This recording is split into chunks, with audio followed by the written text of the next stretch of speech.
সবাইকে স্বাগত জানাচ্ছি চ্যানেল 24 এর সাপ্তাহিক আয়োজন কানাডা ডায়েরিতে। আর বরাবরের মতো আপনাদের সবার সঙ্গে আছি আমি বনাকুর মুস্তাফা, কানাডার টরন্টো থেকে। একের পর এক নাটকীয়তায় ঘোলাটে পরিস্থিতি বিশ্ব অর্থনীতিতে। বহু প্রতীক্ষার পর গেল মঙ্গলবার কানাডা ও মেক্সিকো থেকে আসা পণ্যের উপর 25% শুল্ক আরোপ করে যুক্তরাষ্ট্র। জবাবে পাল্টা শুল্ক আরোপের ঘোষণা দেয় অটোয়াও। 2 দিন যেতে না যেতেই ফের ইউটার্ন। বৃহস্পতিবার অধিকাংশ পণ্যের উপর থেকে এই শুল্ক আবারও স্থগিত করেন যুক্তরাষ্ট্রের প্রেসিডেন্ট ডোনাল্ড ট্রাম্প। আগামী 2 এপ্রিল পর্যন্ত মার্কিন শুল্ক নীতি থেকে ছাড় পাবে দেশ দুটি। কানাডা ও মেক্সিকোর অধিকাংশ পণ্যের উপর চলতি সপ্তাহে আরোপ করা হয় 25% শুল্ক সাময়িকভাবে স্থগিত করেছেন যুক্তরাষ্ট্রের প্রেসিডেন্ট ডোনাল্ড ট্রাম্প। গেল মঙ্গলবার ট্রাম্প কানাডা ও মেক্সিকো থেকে যুক্তরাষ্ট্রে আমদানি করা পণ্যের উপর 25% শুল্ক আরোপ করেন। 2 দিন পর ফের বদলান মত। মেক্সিকোকে এই পদক্ষেপ থেকে সাময়িক সময়ের জন্য অব্যাহতি দেন তিনি। কয়েক ঘন্টা পর আবারও ইউটার্ন। সংশোধনীতে সইয়ের আগ মুহূর্তে এই ছাড়ের অন্তর্ভুক্ত করেন কানাডাকেও। এদিকে ট্রাম্পের এই পদক্ষেপের প্রতিক্রিয়ায় যুক্তরাষ্ট্রের পণ্যে 125 বিলিয়ন কানাডীয় ডলার পাল্টা শুল্ক আরোপের বিষয়টিও পিছিয়ে দেয় কানাডা। সামাজিক যোগাযোগ মাধ্যম এক্সে পোস্ট করা এক বার্তায় বিষয়টি নিশ্চিত করেন দেশটির অর্থমন্ত্রী ডমিনিক লাব্লাঙ্ক। হোয়াইট হাউসের সংশোধিত আদেশে কানাডার যেসব পণ্যের সাময়িক শুল্ক অব্যাহতি দেওয়া হয়েছে তাতে যুক্তরাষ্ট্রের কৃষকদের জন্য গুরুত্বপূর্ণ সার, পটাশও রয়েছে। তবে সব জ্বালানি পণ্যে এই সুবিধা দেওয়া হয়নি। ট্রাম্প কানাডার জ্বালানি পণ্যে আলাদা করে 10% শুল্ক আরোপ করেছেন। ট্রাম্পের প্রথম মেয়াদে বাণিজ্য নিয়ে যুক্তরাষ্ট্র, মেক্সিকো, কানাডার মধ্যে যে চুক্তি হয় তার আওতায় কানাডা থেকে আমদানি করা সব জ্বালানি পণ্য নেই। এ কারণেই দেশটির সব জ্বালানি পণ্যে এ সুবিধা দেওয়া হয়নি বলে জানান হোয়াইট হাউসের এক কর্মকর্তা। গেল 20 জানুয়ারি হোয়াইট হাউসের দায়িত্ব গ্রহণের প্রথম দিনে যুক্তরাষ্ট্র মেক্সিকো সীমান্তে জাতীয় জরুরি অবস্থা জারি করেন প্রেসিডেন্ট ট্রাম্প। এই পদক্ষেপের যুক্তি হিসেবে চীন থেকে কানাডা ও মেক্সিকো হয়ে যুক্তরাষ্ট্রে আসা মাদক ফেন্টানিলের অবৈধ সরবরাহকে দায়ী করেন ট্রাম্প। একই সাথে চীন থেকে তার দেশে আমদানি করা সব পণ্যের উপর 20% শুল্ক আরোপ করেন তিনি। কানাডার বিরুদ্ধে মার্কিন শুল্ক যুদ্ধের বড় প্রভাব পড়তে পারে শিক্ষা খাতে। আপাতত স্থগিত এই শুল্ক আরোপ কার্যকর হলে দাম বাড়বে প্রয়োজনীয় পণ্য ও নানা পরিষেবার। ফলে দেশটিতে উচ্চশিক্ষার জন্য পড়তে আসা শিক্ষার্থীরা হতে পারে নানা আর্থিক সংকটের সম্মুখীন, যার বড় প্রভাব পড়বে আন্তর্জাতিক শিক্ষার্থীদের টিউশন ফি, জীবনযাত্রার খরচ এবং চাকরির সুযোগের উপর। সেই সাথে বিশ্লেষকদের দাবি, শুল্ক আরোপ চাকরির হ্রাস ও অর্থনৈতিক বিপর্যয় ডেকে আনতে পারে। শুল্ক দেয়া হবে কি হবে না তা নিয়ে সৃষ্টি হয়েছে ঘোলাটে পরিস্থিতির। প্রতিদিনই আসছে নতুন তথ্য, বদলাচ্ছে সিদ্ধান্ত।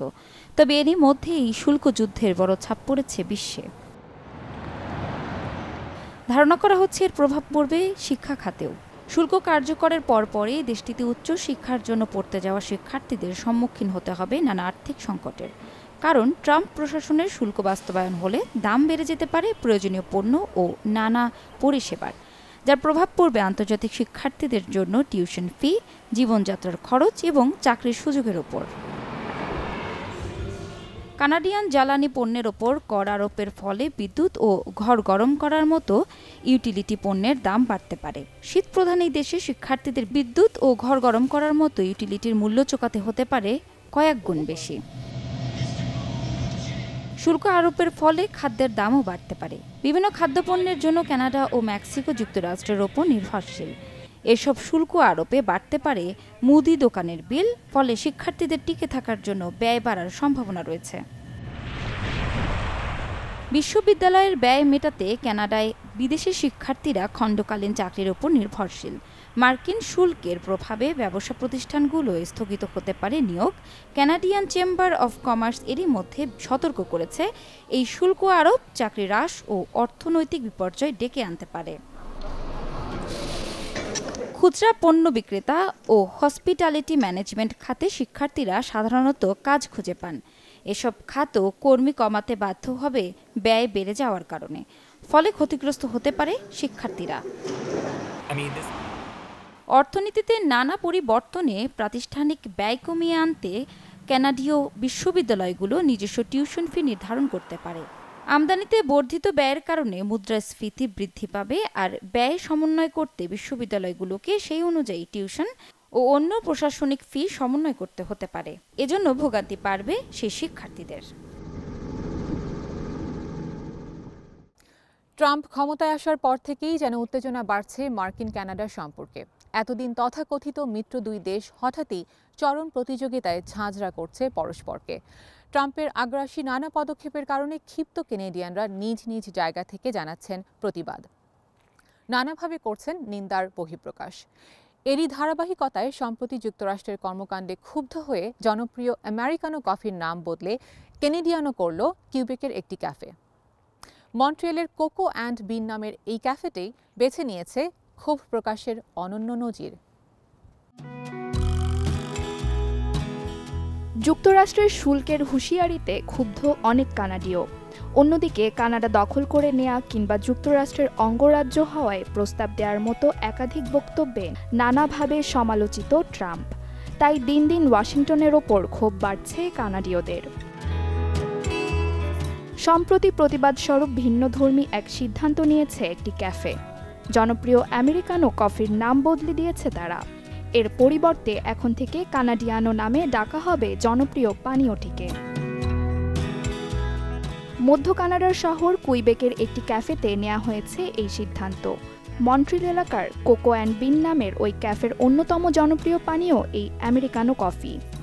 মার্কিন প্রেসিডেন্ট ডোনাল্ড ট্রাম্পের লাগাতার শুল্ক হুমকির প্রতিবাদেই এই সিদ্ধান্ত নিল ক্যাফেটি।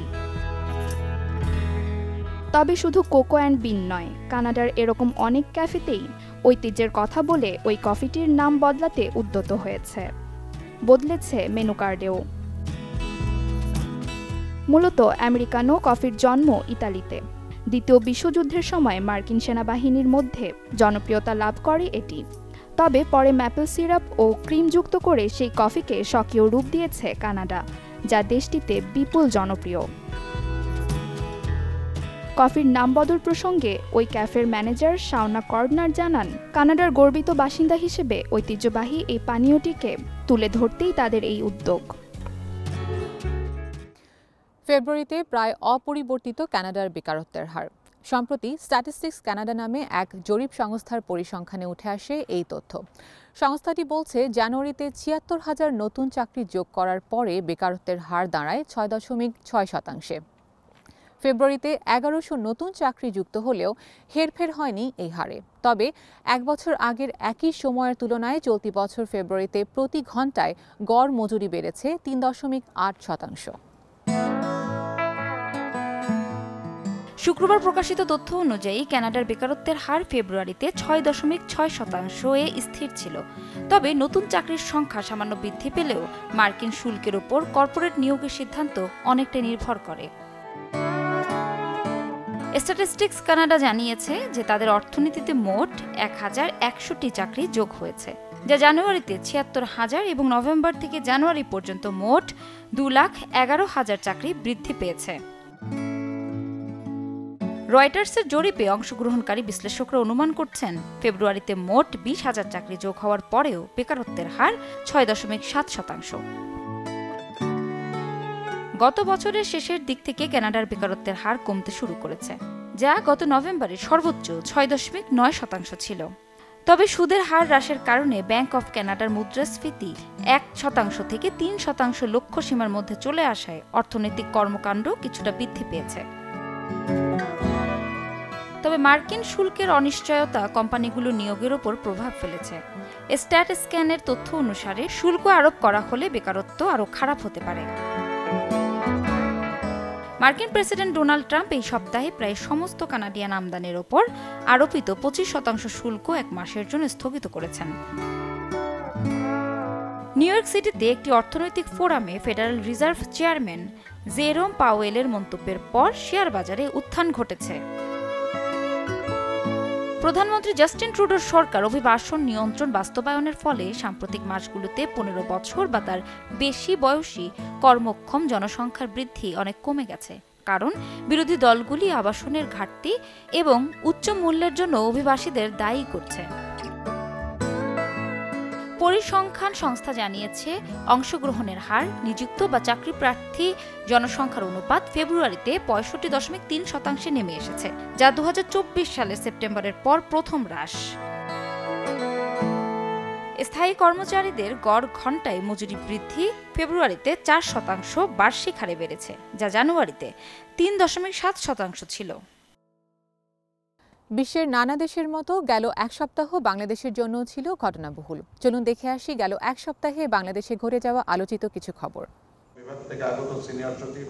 দেশে মোট ভোটার এখন ১২,৩৭,৩২,২৭৪। জাতীয় ভোটার দিবসের অনুষ্ঠানে এ তথ্য জানিয়েছেন সিএসি AMM নাসির উদ্দিন। বলেন, নিরপেক্ষ ও গ্রহণযোগ্য নির্বাচন অনুষ্ঠানে প্রতিশ্রুতিবদ্ধ ইসি, এজন্য প্রয়োজন সবার সহযোগিতা। অন্তর্বর্তী সরকারের ওপর আস্থা আছে জনগণের, বিবিসি বাংলার কাছে এমন দাবি করেছেন প্রধান উপদেষ্টা ডক্টর মোহাম্মদ ইউনূস। সাক্ষাৎকারে তিনি বলেন, দেশে অপরাধ বাড়েনি, অস্থিতিশীল পরিস্থিতি তৈরি করতে চায় পলাতক একটি দল। গণ অভ্যুত্থানের পর বাংলাদেশে কাঙ্ক্ষিত রাজনৈতিক পরিবর্তনে পাশে আছে ইউরোপীয় ইউনিয়ন। সফররত ইইউ কমিশনার হাসদা লাহবিব একথা বলেছেন। পরে দেখা করেন প্রধান উপদেষ্টা ডক্টর মোহাম্মদ ইউনূসের সাথেও। এ সময় প্রধান উপদেষ্টা বলেন, ডিসেম্বরের মধ্যে অবাধ ও সুষ্ঠু নির্বাচন করতে সরকার প্রতিশ্রুতিবদ্ধ।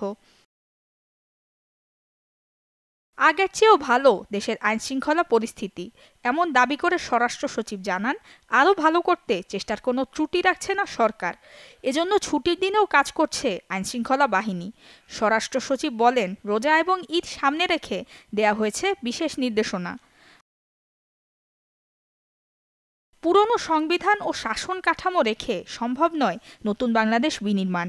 সাভারে জাতীয় স্মৃতিসৌধে শ্রদ্ধা জানিয়ে একথা বলেছেন জাতীয় নাগরিক পার্টি এনসিপির আহ্বায়ক নাহিদ ইসলাম। দলের প্রথম কর্মসূচিতে তিনি জানান, জুলাই গণহত্যার বিচার দ্রুত সময়ের মধ্যে কার্যকর দেখতে চায় এনসিপি। পরে তারা রায়ের বাজারে ২৪-এর অভ্যুত্থানে শহীদদের কবর জিয়ারত ও মোনাজাত করেন। গুম থেকে ফিরে না আসা ৩৩০ জনকে নিয়ে চলছে অনুসন্ধান। সংবাদ সম্মেলনে গুম কমিশন জানায়, এখন পর্যন্ত জমা পড়েছে ১,৭৫২টি অভিযোগ। এর মধ্যে যাচাই বাছাই হয়েছে প্রায় ১,০০০। গেল ২-২.৫ বছরে ভারতের কারাগারে ১,০৬৭ বাংলাদেশি বন্দীর তালিকা গুম কমিশনকে দিয়েছে পররাষ্ট্র মন্ত্রণালয়।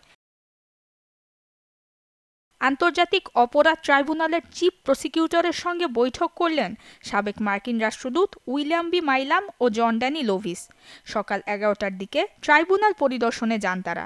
এ সময় চিফ প্রসিকিউটর বলেন, বিচার নিয়ে কোনো তাড়াহুড়ো করা হবে না, রাজনৈতিক চাপ না দেওয়ার আহ্বান জানান তিনি।